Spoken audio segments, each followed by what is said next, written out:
Hello everyone, welcome back to the highway goat. और last video में हमने Zoji La cross करके ये नदी किनारे एक होटल मिला जिसमें हमने चेक इन करके नीचे आके डिनर किया। और फिर अचानक ये स्विफ्ट में हम लोग घूम रहे थे, क्योंकि ये स्विफ्ट वाले जो बंदे थे वो होटल के बाहर खड़े थे। और वो मतलब श्रीनी भाई को तमिल आती थी तो उन्होंने थोड़ी तमिल में बात कर दी और फिर मतलब समझ आया। फिर हाँ, हिंदी तमिल मिक्स होके हम सारों ने एकदम बढ़िया सी बातें की। उसके बाद पता चला कि वो लोग लद्दाख जा रहे थे, तो उन्होंने बोला कि हमें अभी कैंपिंग करना है। तो हमने तो ऑलरेडी रूम ले चुके थे, तो हमने बोला कि चलो यार, आप अगर कैंपिंग कर रहे हो तो हम आपकी हेल्प करते हैं, कहीं पे लोकेशन ढूंढेंगे, अच्छे से कैंप करेंगे। और उन्होंने बोला कि उन्होंने डिनर नहीं किया और उनके पास सारा सामान था।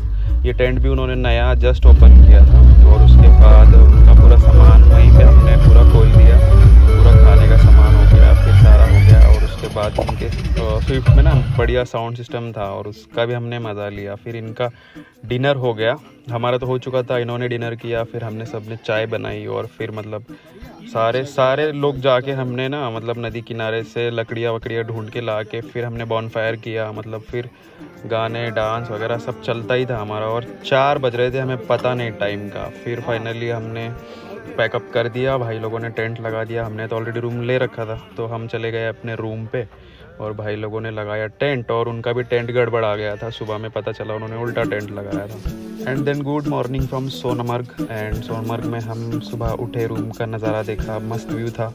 उसके बाद हमने खोला अपना ड्राई फ्रूट का पैकेट और नीचे आके पी ली चाय और देखा गाड़ी की हालत तो बुरी हो गई थी लद्दाख में। मतलब बिना बारिश, ज़्यादा बारिश है उसको कोई चक्कर नहीं था, फिर भी मिट्टी से गाड़ी पूरी हो गई थी गंदी। और ये भाई ने सुबह में ऑलरेडी 5 घोड़े बुक करा दिए थे हम लोग रूम से आने से पहले, और बोला कि चलो हमारी बात हो गई है इनसे, जाते हैं अभी राइड करते हैं। सोनमर्ग का वो कुछ साइट सीइंग का मामला था, हमें वो फिनिश करना था। So let start. Second, third, fourth, fifth.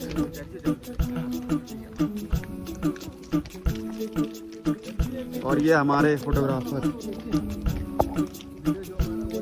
तो ऐसे करके ये कैमरामैन लेके सारी चीज़ें लेके हम लोग निकल पड़े। वो कम से कम 2 से 3 किलोमीटर का ट्रैक था, जहाँ पे ये गाड़ियाँ भी जाती थी पहले, बट उन्होंने बाद में बंद कर दिया क्योंकि गाड़ियाँ वाले आ रहे हैं, फिर वो वहाँ पे गंदगी हो रही है, गाड़ियों के भी मतलब ग्रास भी ख़राब हो रही है, तो उन्होंने बंद कर दिया। और ये खच्चर ही जाते हैं वहाँ पे। और ये चाचा जी, इनका नाम सुल्तान था, मेरे बेस्टी का भी है।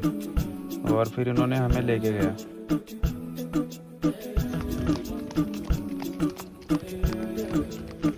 तो ये वाला सीन था, मतलब बढ़िया था, लैंडस्केप भी मस्त था, ग्रीनरी थी और पूरा एकदम सीनिक ब्यूटी थी। और हमने काफ़ी फ़ोटोग्राफ्स लिए। देखो ये अजमल, राहुल, श्रीजीत, श्रीनी और भाई, ये तो भाई आर्मी में ऑन ड्यूटी थे, छुट्टी लेके 10 दिन 12 दिन की छुट्टी लेके ये भाई कश्मीर से लद्दाख जा रहे थे। अब ये लोग अभी लद्दाख जा रहे थे और हम लद्दाख हो के आए थे यार। अगर ये पहले ही मिलते ना तो मतलब हमारा ट्रिप तो और 5 दिन लंबा हो जाता।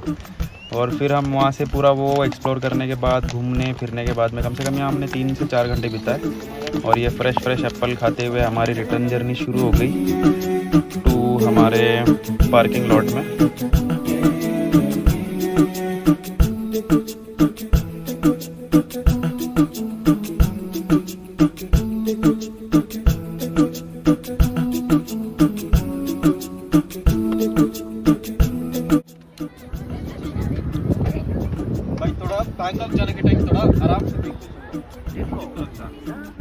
तो सब कुछ निपटा के हमने एंड में ये किया कि चलो भाई निकलते हैं। भाई ने हमारी बाइक का ट्रायल लिया और फिर हम निकल गए। वो भी भाई लोग लद्दाख गए और हम लोग वापस श्रीनगर जाना था हमें। श्रीनगर आज कैसे भी करके रीच होना ही था और ज़्यादा दूर भी नहीं था, तो हमने सोचा कि चलो पहुंचते हैं कैसे भी करके। और हमारा तो प्लान था कि श्रीनगर क्रॉस करेंगे। हाँ, जा सकता है। तो फाइनली हम निकल चुके थे और काफ़ी सारा ये कॉन्वॉइस, तो ये तो मतलब कश्मीर पूरा पास करने तक चलता ही रहेगा। और फिर इन खूबसूरत वैलियों के बीच में से जो रास्ता श्रीनगर जाता है वो भी काफ़ी मतलब सीनिक रूट है, कहीं पे भी एक सेकंड ऐसे बोर नहीं होगा आपको। ठीक है, उसके बाद काफ़ी मस्जिदें वगैरह थी, काफ़ी सीन अच्छा था और ट्रैफिक जाम भी था, ऐसे लग रहा था लोगों के घरों में से जा रहे हैं हम लोग, इतना छोटा रास्ता था। और फाइनली हम श्रीनगर एंटर कर रहे थे और टाइम ज़्यादा नहीं हो रहा था, मतलब 3:30-4 ऐसे कुछ बज रहे थे और हम श्रीनगर के मेन मार्केट से एंटर कर रहे थे और हमने डाल लेक लोकेशन डाली थी।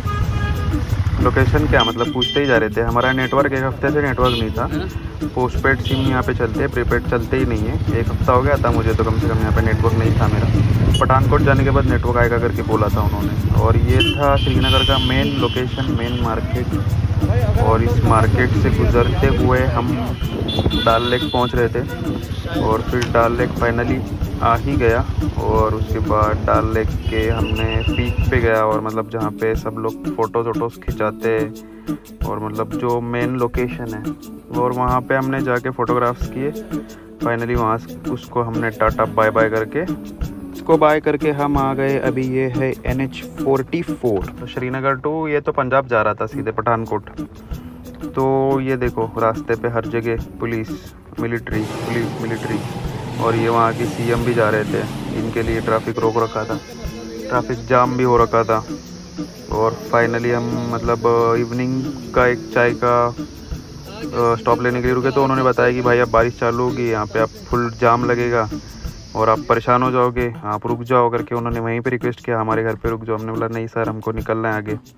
और बस बात हो गई, बारिश की शुरुआत हो गई। और ये जो ट्रक का जाम है ना, ये कम से कम 1000 ट्रक थे ऐसा उन्होंने बोला, बट उससे ज़्यादा थे। मैंने बाद में पेपर में पढ़ा, इसमें फ्रेश एप्पल थे जो कि ये ट्रैफिक जाम में फंस के यहीं पे वो एप्पल आधे से ज़्यादा ख़राब हो गए थे, क्योंकि यहाँ पे आगे लैंडस्लाइड काफ़ी ज़्यादा होते रहते तो इन लोगों को जाने नहीं देते आगे।